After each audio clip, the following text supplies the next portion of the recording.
In episode 11 of Perfect Crown, the crimes of Buin were finally exposed, and Grand Prince Ian ascended the throne. He was no longer merely His Highness, but His Majesty the King. And our Song Hui-ju was no longer just the Grand Princess consort either. She became Her Majesty the Queen. But as soon as Iwan became king, he declared that he would abolish the monarchy. He was doing it not only for his own freedom, but also for Hui-ju, his nephew, and the many commoners who had been discriminated against because of the class system. He wanted to give them the freedom to do what they wanted without being restricted by status. Looking at the preview for episode 12, the cabinet and the royal relatives rise up in opposition to the abolition of the monarchy. Ian seems to fall into danger again, and Hui-ju goes to someone and says, "Protect His Majesty." Meanwhile, Min Jong-woo and the arrested Yoon Sung-won appear to join forces again, preparing treason in order to depose Grand Prince Ian. Someone whom Song Hyun-guk planted inside the palace seems to find out about it, and Hui-ju and Iwan will likely launch a counterattack against Min Jong-woo. When the newly crowned Iwan declared that he would abolish the monarchy, every vested interest group opposed him. Most of those with vested interests were connected to the royal family. In order to enjoy more wealth, more privileges, and more special treatment, they needed the royal family's authority to remain firm and the monarchy to remain strong. So when the king said he would abolish the monarchy, there was no way they could support it. And if the monarchy were abolished, it was only natural that the class system would be abolished as well. Because of this, Min Jong-woo goes to the Queen Dowager and asks her to issue a statement opposing the abolition of the monarchy. He wants her to imply that this is His Majesty's unilateral decision. But what exactly is Min Jong-woo relying on, going directly to the Queen Dowager, the very person who exposed Buin-gun's crimes, and making such a request? Has he still not realized that the Queen Dowager will no longer be on his side? When the Queen Dowager does not move according to his wishes, the cabinet led by Min Jong-woo petitions Iwan, demanding that he fulfill his duties as king. They claim they are speaking on behalf of the people. Iwan sharply points out that the people Prime Minister Min speaks of seem to mean only the privileged class. In episode 11, every time Min Jong-woo made an ugly choice to get what he wanted, he kept saying things like, "The state decides everything. I am the state. That is why I am making this choice." It was truly disgusting. That was why it felt so satisfying when Hui-ju aimed a gun at Min Jong-woo and cut straight through his hypocrisy, saying that he was the one deciding which beings were harmful and removing them as needed. But in reality, if the issue of abolishing the royal family is put to a vote in parliament and the lawmakers vote in favor of maintaining the constitutional monarchy, it will be very difficult for Iwan to abolish the monarchy according to his will. Min Jong-woo also tries to manipulate both Ian and Hui-ju as he pleases by announcing an investigation into Castle Group's slush fund and even sending a subpoena to Song Hyun-guk. In the preview for episode 12, Song Hyun-guk has become Buin and is seated at the front of a meeting attended by the cabinet and the royal relatives. Song Hyun-guk, a commoner, is a living legend of the business world, a man who built a massive conglomerate while enduring the checks, contempt, and discrimination of the Yongben class. That is why he did not want his own children to suffer the same unfairness he had endured, so he tried to marry Hui-ju into the royal family. Of course, Song Tae-ju and Han De-young married for love. In that way, Song Hyun-guk likely supports the abolition of the monarchy and gathers people who will strengthen Iwan's cause. That is why Min Jong-woo frames Song Hyun-guk with the accusation of a slush fund and sends him a subpoena, trying to tie him down.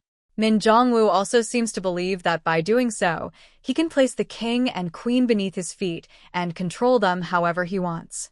Amid the fierce opposition of the current cabinet, the ones who will give strength to Iwan are likely the commoners who have been discriminated against and prevented from fully using their abilities because of the class system. Many countries abolished their monarchies in the 19th and 20th centuries, but there are still countries where monarchies survived into the 21st century, and there are also countries that abolished their monarchies in the 21st century. Nepal, in particular, abolished its monarchy through a national vote in 2007. His Majesty will likely stand directly before the people, not through royal representatives or lawmakers, and explain why he wants to abolish the monarchy. He will persuade the people himself. And in the end, through a national referendum, both the monarchy and the class system will likely be abolished. But before the monarchy can be abolished, there is one issue that must be dealt with first. Min Jong-woo must be punished for the evil deeds he has committed. Yoo Won had often wanted to punch Min Jong-woo, but he had never once stopped trusting him. However, he received a warning from the Queen Dowager to be careful of Min Jong-woo. After Hui-ju suspected Min Jong-woo as the person behind the fire at Pyongyang, Yoo Won checked whether Jong-woo knew that Buin was the culprit behind the poisoning incident. When the Grand Prince asked why he had delayed dealing with someone who had tried to kill him, Min Jong-woo answered, "Do not act like a child." That was truly infuriating. Watching Ian suffer after realizing that he would have to abandon his nephew's grandfather and mother with his own hands, while also learning of his friend's betrayal, was genuinely heartbreaking. Our Grand Prince is far too soft-hearted. It is upsetting. If not for Hui-ju, he would have no place to lean emotionally. But wasn't he once so cute when he got drunk, called Hui-ju my wife, and acted all affectionate with her? Meanwhile, Hui-ju judged that the fire at Pyongyang right before the royal banquet was absolutely not a coincidence. She mobilized even the secretary's office at Castle Beauty and checked all the CCTV footage inside the palace. She also refused to drink the tea given to her by the Queen Dowager and poured it out instead. Then she demanded access to all palace staff duty records, saying that if the Queen Dowager did not want the only royal elder who opposed the banquet to be suspected, she should allow Hui-ju to see everything. Hui-ju was so impressive in that moment. So I thought Hui-ju would reveal every connection and crime between Buin and Min Jong-woo. But in truth, Hui-ju did not have many active scenes in episode 11. Still, there was the scene where Hui-ju, wearing a black leather jacket, pointed a gun at Min Jong-woo when he said he would declare hunting season. Hui-ju said that she would be the one to declare hunting season. In the end, that seems to mean Hui-ju will be the one who catches Min Jong-woo. Even after Buin was arrested, Hui-ju likely did not give up investigating Min Jong-woo together with the people from Castle Group. In particular, Hui-ju found it strange that Min Jong-woo, a devout Catholic, did not wear his rosary bracelet while working simply because he found it bothersome. She also witnessed his rage and hostility laid bare when he shouted at her to let the Grand Prince die as she rushed into the flames to save him. Min Jong-woo has become the kind of person who decides for himself which beings are harmful, claiming that if harmful entities are allowed to exist, the things that must be protected cannot be protected. Hui-ju will likely try to deal with him with her own hands. From what we saw, the Pyongyang explosion was ordered by Yoon Sung-won through the royal guards, and Min Jong-woo's role was only to lure the Grand Prince to Pyongyang. In other words, it would be extremely difficult to punish Min Jong-woo for the Pyongyang explosion itself. That means Hui-ju must catch Min Jong-woo red-handed while he is committing another crime in order to remove him from his position as Prime Minister and send him to prison. Actually, Buin was captured too easily. He was someone who behaved as though power mattered more than even his own daughter. So it felt a little out of character when he folded so quickly after Grand Prince Ian warned him that the more painfully he repented, the safer Her Majesty would be. I think it would fit Buin's character better if, even after being arrested, he still failed to come to his senses and plotted a rebellion together with Min Jong-woo. That is why I think Min Jong-woo and Yoon Sung-won will devise a plan to depose Ian, who is trying to abolish the monarchy. They will likely persuade a royal successor among the royal relatives and attempt treason.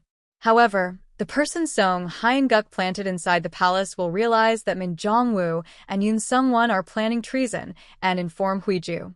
After that, Hui-ju seems to tell Assistant Choi, "Go and protect His Majesty," before confronting Min Jong-woo herself. I think when Min Jong-woo sees his ugly crimes exposed and realizes that he can never have Hui-ju, he will take his own life. Especially because Min Jong-woo comes from a family that served as prime ministers for 3 generations, beginning with his grandfather. The higher his honor once stood, the more humiliating his downfall will be. I do not think Min Jong-woo will be able to endure that humiliation while alive. Now Perfect Crown has only 1 episode left. There is so much story still remaining that I am worried whether everything can be resolved in just 1 episode. Episode 11 felt somewhat disappointing, and Min Jong-woo made it especially infuriating. The true culprit who ordered the carriage to break down, the person behind the Jungwaejin fire, the reason Grand Prince Ian became angry on his brother's wedding day, the identity of the person Song Hyun-guk planted inside the palace, and how the Queen Dowager obtained the marriage contract.